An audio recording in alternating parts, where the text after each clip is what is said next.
Hello friends, family, and supporters. We have so many updates to give you about what has been happening during the first half of the year here in Medellin, Colombia. We want to begin by saying a huge thank you to all of you who gave in our Giving Tuesday campaign last November. You may remember we ran a special one-time giving campaign where we were raising special funds for Courtney's medical supplies and for some of my students. And thank you so much for your generous contributions and support. We were able to purchase highly needed casting materials, a cast saw, bracing equipment for Courtney as she's working with kids with club foot who have very little access to continuous medical care. And we were also able to purchase various textbooks and Bible dictionaries for some of my undergraduate students, which is a resource that they'll be able to use not just for this course in their time in seminary, but for their full-time ministry as they pastor or begin to pastor churches throughout the country. One student, after receiving the textbook, wrote to me and they said, "I greatly value this resource. In my theological training, having a resource of this academic depth is a privilege that will enrich my study of the scriptures. This contribution is not merely financial, but an investment in Christian leadership and in the service I hope to offer the church." For me, I have had a very busy semester the first half of this year. I taught 3 courses. In the undergrad, I taught Introduction to the New Testament to our first-year students, and in the master's program, I taught one class on Jewish backgrounds to the New Testament and another class called Jewish Apocalyptic Literature and the New Testament. All of these courses were new to me, and 2 of them were brand new to the seminary, which means that I was very busy creating all of the content of these new courses. For the sake of my Spanish, I am writing out word for word all of my lectures, and between these 3 courses, I was writing 40 to 60 pages of content every week. Additionally, I've been supervising 2 master's theses and 1 undergraduate group of theses, and these have been really cool. It's been the chance for me to have some more in-depth conversations with these students about biblical interpretation and what it means for the life of the church. And finally, I've been working on publishing my first book based on my doctoral dissertation, and we've made really big progress on that, so keep your eyes peeled for later this year for the book Apocalyptic Eschatology in Early Jewish and Christian Literature, the Revelation of Space-Time and Cosmic Conflict. It is quite the page turner, let me tell you. But the result of all of this has been an extremely full and long days this semester. And over the course of the semester, I have been getting to continue to do weekly house visits with an indigenous family here in Medellin that has a child with cerebral palsy. So I got to begin to do a casting protocol for him. He has a really severe foot deformity, and hopefully that will open up the opportunity to get to progress, to start to work on standing, and eventually maybe even start to work on walking with him. And this ministry has really evolved to be a really holistic ministry for the family. I often find myself tutoring the other siblings in their English homework. I help the mom in her homework. She's studying to become a nursing assistant, and the world of Western medicine is very new to her. And so she often comes and visits us at the house to get some help with her homework. And we've just become very good friends throughout our year of working together. In my last visit with her, she shared with me that she now identifies as a Christian, which is so special and so cool. And she mentioned that she wants to start coming to church with us. So you can praise God for that and continue to pray for her and her family and her new and budding faith that she has for her. In general, my ministry with indigenous people groups here in Colombia continues to grow and flourish. There's a really cool ministry that already exists here in the city called Casa Imbera. It translates to the Imbera house. There's an indigenous group called the Imbera Catio, which is an indigenous group native to the Pacific coast of Colombia. And this ministry works to provide this people group educational services along with health and work support, as well as giving them evangelism and spiritual formation. And so this people group have been internally displaced due to really extreme violence, and now they're facing extreme poverty as they're getting used to life here in the city. They have a super high infant mortality rate due to preventable diseases. And so I'm stepping into a new role, being their director of a health and sanitation program.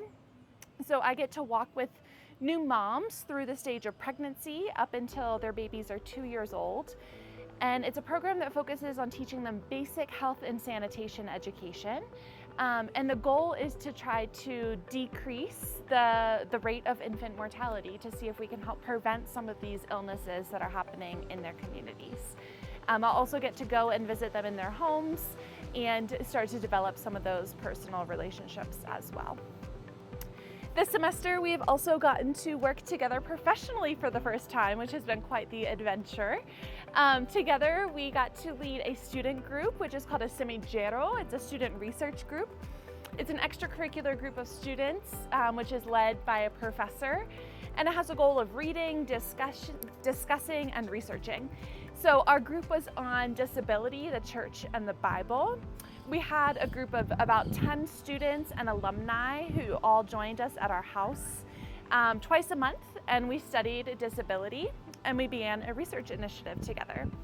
The issue of disability is extremely common here in Colombia, partly due to poor prenatal care that's still existing in the country, and partly because of the history of violence that is happening and has happened in our country. But the church is largely unaware of the high rate of disability here, or in some cases it's ignoring that it's happening. And so we're really excited that there's this group of people that are ready and excited to work on the issue of disability within the church. And our participants were really excited to hear this addressed from a Christian perspective for the first time, from a faith perspective for the first time.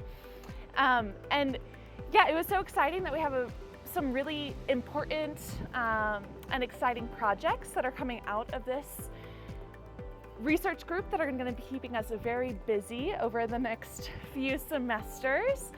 So we're going to continue this group as a reading and discussion group, but we're also going to be initiating a new project that's called Faith and Disability. So this Faith and Disability project, we're going to be co-leading together, and we're going to have 3 major components to it. The first is going to be engaging in formal research projects across the country. So we think the area of faith, the church, and disability in Colombia has not been researched significantly.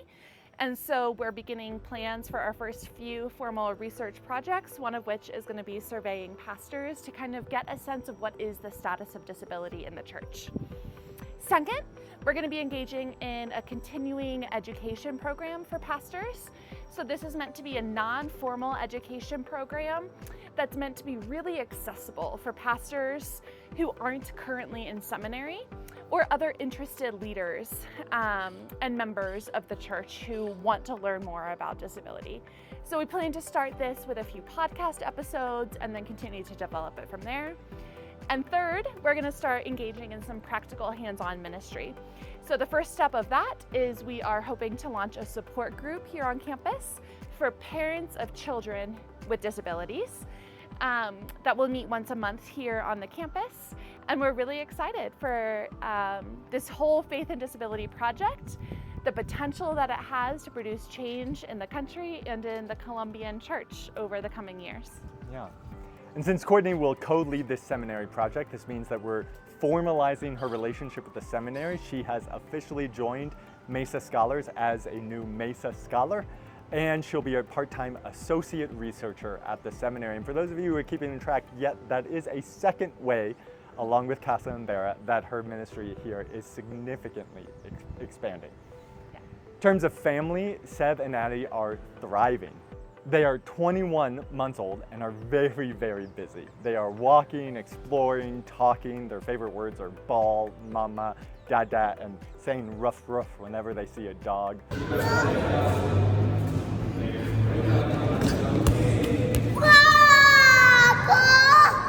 We love living here on the campus because Seb and Addie play with other kids on campus and are working on absorbing both English and Spanish.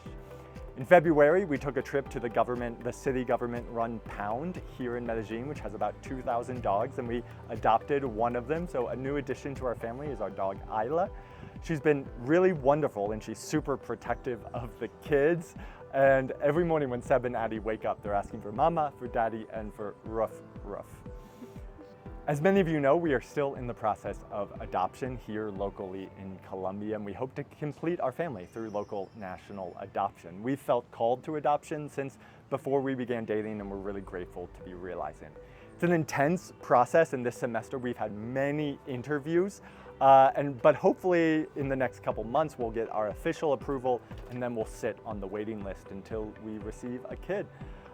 We're feeling called to adopt a sibling pair, and so that means we'll get 2 children, hopefully of unknown genders. We can't choose, and they'll be between 0 and 6 years, 11 months. We also can't choose between that age. We'll find all that out a month before they come home to us, but we're really excited with what God may have in store for us. As always, thank you so much for your thoughts, your support, and your prayers. We could not do this ministry without all of you behind us. We love you all, and we will be in touch soon. Bye-bye.